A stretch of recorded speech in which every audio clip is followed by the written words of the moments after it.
जय हिंद दोस्तों। आज हम डिस्कस करेंगे न्यूरल कंट्रोल एंड कोऑर्डिनेशन का 37 एमसीक्यू जो नीट के एग्ज़ाम के लिए बहुत ही ज़्यादा इम्पोर्टेंट रहेगा। सारे के सारे एमसीक्यू जो है एनसीईआरटी बेस्ड है और कोई भी एनसीईआरटी से बाहर नहीं है।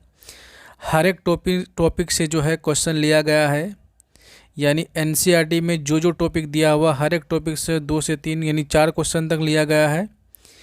और जो जो क्वेश्चन एनसीईआरटी से बनने की संभावनाएं हैं, यानी कि जो एग्ज़ाम में आने की संभावना है, वो सारे क्वेश्चन लिया गया है। आप यूँ समझ लीजिएगा या तो यही क्वेश्चन आएंगे या फिर इसी से रिलेटेड जो है नीट पे क्वेश्चन आएगा। तो देख लीजिए सबसे पहला क्वेश्चन। उससे पहले आपको ये बताना चाहेंगे, अगर आपको इसका पीडीएफ चाहिए तो इसके लिए जो है टेलीग्राम चैनल ज्वाइन कर लीजिए, वहाँ पर इसका पीडीएफ प्रोवाइड कर दिया जाएगा। जब भी इस चैप्टर को रिवाइज कीजिएगा ये क्वेश्चन बनाइएगा, सारा का सारा क्वेश्चन जो इम्पोर्टेंट है। सबसे पहला क्वेश्चन जो टॉपिक कौन सा टॉपिक से लिया गया है, टॉपिक है neural system and human neural system से लिया गया है। देखिए आपको टॉपिक भी मेंशन कर दिया जाता है कि कौन कौन टॉपिक से कौन कौन क्वेश्चन लिया गया है। और आपको अच्छा लगे तो शेयर कीजिए दोस्तों में, लाइक कीजिए, और ज़्यादा अच्छा लगे तो सब्सक्राइब भी कर लीजिए। तो देखते हैं सबसे पहला question. Which of the following organ system jointly coordinate and integrate all the activity of human body organs. यानी जॉइंटली कोऑर्डिनेट का बात कर रहा है दो सिस्टम का। ये जो है एनसीईआरटी का लाइन है, ठीक है। चैप्टर में सबसे पहले एनसीईआरटी का यही लाइन दिया हुआ है।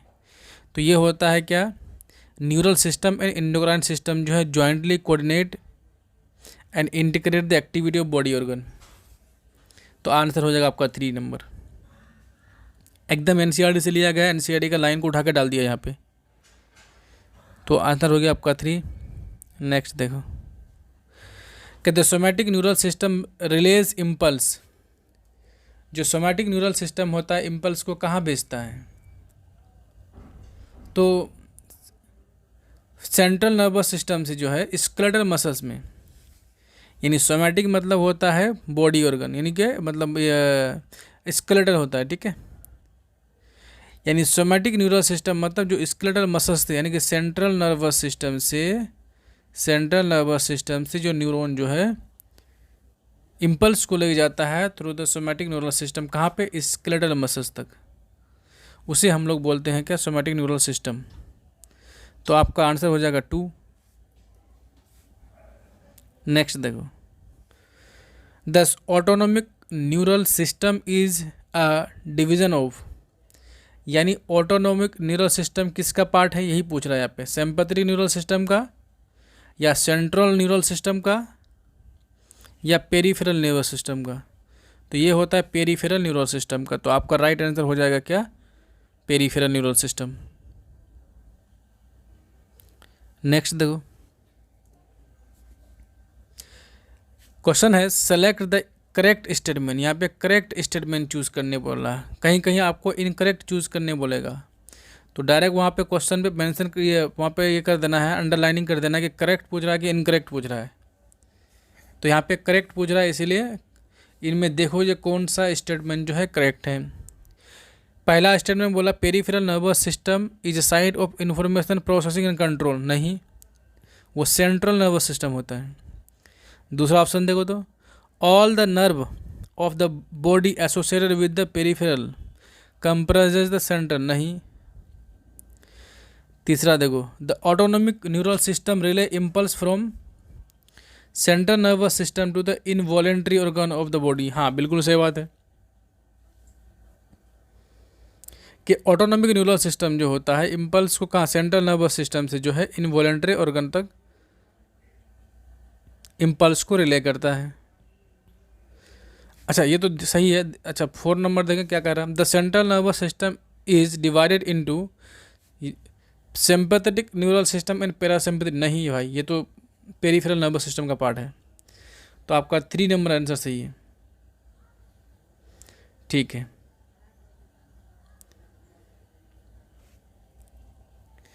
क्वेश्चन नंबर 5 देखिए। अब टॉपिक जो है neurons as structure and functional unit of neural system, यानी न्यूरॉन से लिया गया है। पहला क्वेश्चन है cytoplasm with typical cell organelle and Nissl granule are present in, तो मानी के सेल ऑर्गेनल और नीसेल ग्रैनुल और कुछ टिपिकल सेल ऑर्गेनल की बात कर रहा है, जैसे माइटोकॉन्ड्रिया हो गया, गोल्जी बॉडी हो गया, ये सब क्या है, सेल ऑर्गेनल है। और नीसेल ग्रैनुल तो कहाँ पे होगा, एक्सोन ऑफ हाइलॉग, यहाँ तो नहीं होता है, एक्सोन में नहीं, सेल बॉडी में होता है। ठीक है, तो आपका राइट आंसर 2 हो जाएगा। 2, 3 के पोजीशन में दिया हुआ है और उससे टेंशन नहीं लेना है, नंबरिंग पे ध्यान दो। ठीक है, 2 हो गया, उसको हम PDF में से कर देंगे। नेक्स्ट है कि the Nissl granules are present in, तो नीसेल ग्रैनुल जो है कहाँ पे प्रेजेंट रहता है, तो सेल बॉडी में रहेगा और डेंड्रोन में रहेगा, बाकी कहीं पे नहीं रहता है। तो आपका राइट आंसर क्या हो जाएगा, A एंड C। एक्सोन में नहीं होगा, ग्लियल सेल में नहीं होगा, A एंड C सही है, 3 नंबर सही है। Next, multipolar neuron are found in, तो मल्टीपोलर न्यूरॉन कहाँ पाया जाएगा, तो न्यूरॉन बताते हैं unipolar neuron, multipolar neuron, bipolar neuron, pseudopolar neuron. ठीक है, यहाँ पे पूछ रहा है कि मल्टीपोलर न्यूरॉन कहाँ पाया जाता है, तो ये भी NCERT का ही लाइन है, सेरिबेलर कॉर्टेक्स ऑफ ह्यूमन, तो राइट आंसर 4 हो जाएगा।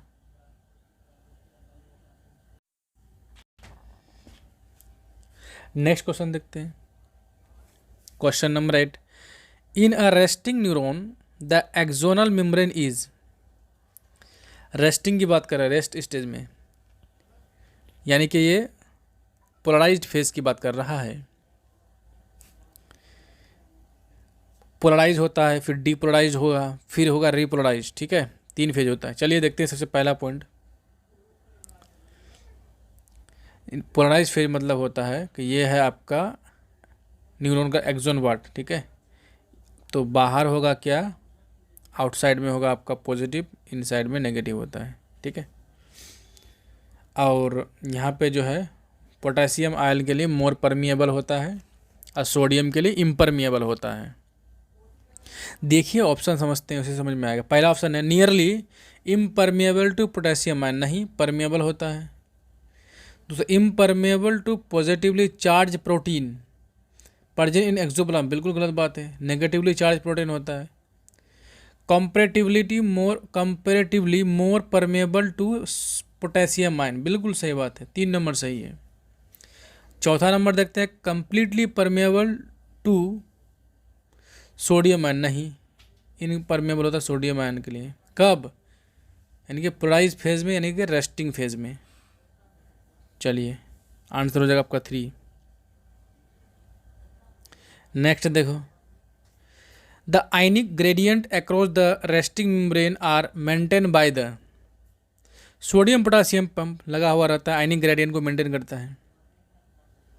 तो आपका राइट आंसर हो जाएगा 2। नेक्स्ट है, the action potential is also termed as, तो एक्शन पोटेंशियल के लिए दूसरा टर्म नर्व इम्पल्स यूज किया जाता है। आंसर 1 हो जाएगा। नेक्स्ट देखो, on application of a stimulus on a axonal membrane, यानी एक्सोनल मेम्ब्रेन की बात कर रहा है। देखिए पहला, there are rapid influx of potassium at that side, नहीं इनफ्लक्स नहीं, आउटफ्लक्स होता है इसका,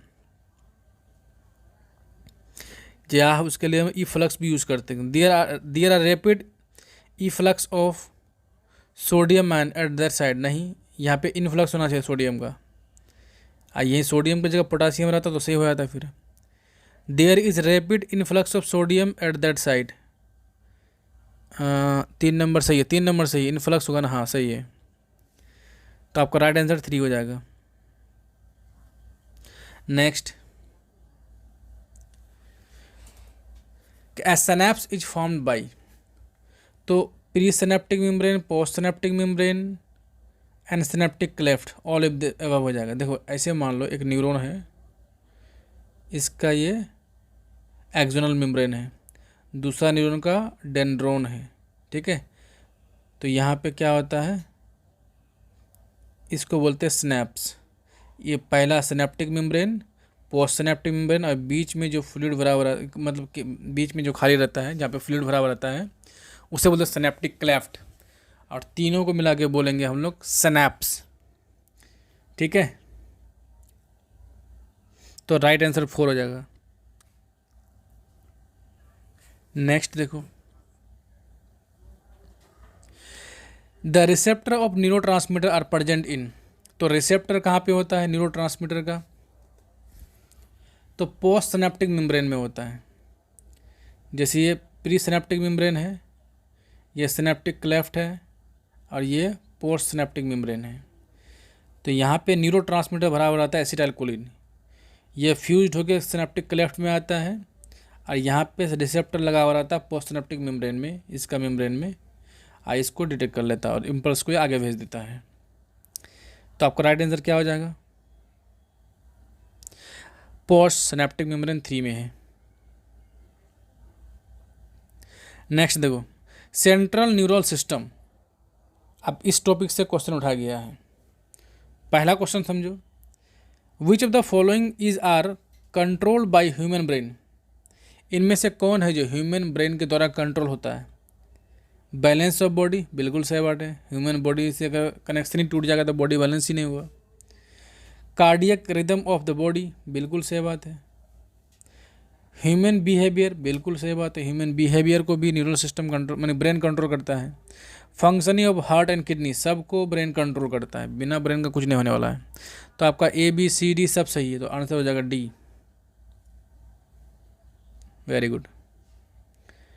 नेक्स्ट क्वेश्चन देखा जाए, विच of the following meninges is in contact with the brain tissue. यानी मेनिंजेस में कौन सा पार्ट है जो ब्रेन टिश्यू से कॉन्टैक्ट रहता है? तो वो होता है पायामीटर। पायामीटर ड्यूरामीटर होता है ना, तो पायामीटर जो है ब्रेन से कनेक्ट रहता है। आंसर 3 हो गया सर। नेक्स्ट देखो कि all of the following are part of forebrain except. सभी के सभी जो है फोर ब्रेन का पार्ट है, एक को छोड़ के। तो सेरिबेलम जो है हाइंड ब्रेन का पार्ट है। Corpus callosum, association area, hypothalamus, ये सारा का सारा जो है फोर ब्रेन का पार्ट है। फोर ब्रेन सारा का सारा, वो सारा नहीं, पूरा की बात कर रहे हैं हम लोग। तो आंसर हो जाएगा आपका 1 नंबर, यानी कि सेरिबेलम जो है हाइंड ब्रेन का पार्ट है, फोर ब्रेन का नहीं। नेक्स्ट देखो, the association area are present in. तो एसोसिएशन एरिया कहाँ प्रेजेंट होता है? सेरिब्रल कॉर्टेक्स में। तो आपका राइट आंसर हो जाएगा 1 नंबर। सारा NCERT का लाइन है भाई। नेक्स्ट देखो, the association area are not responsible for. Association area बोल रहा है कि क्या किसके लिए रिस्पॉन्सिबल नहीं है? तो सेक्सुअल बिहेवियर के लिए एसोसिएशन एरिया रिस्पॉन्सिबल नहीं है। इंटरसेंसरी एसोसिएशन एरिया इसके लिए भी है, कम्युनिकेशन के लिए, मेमोरी के लिए भी है। तो राइट आंसर आपका हो जाएगा 3 नंबर।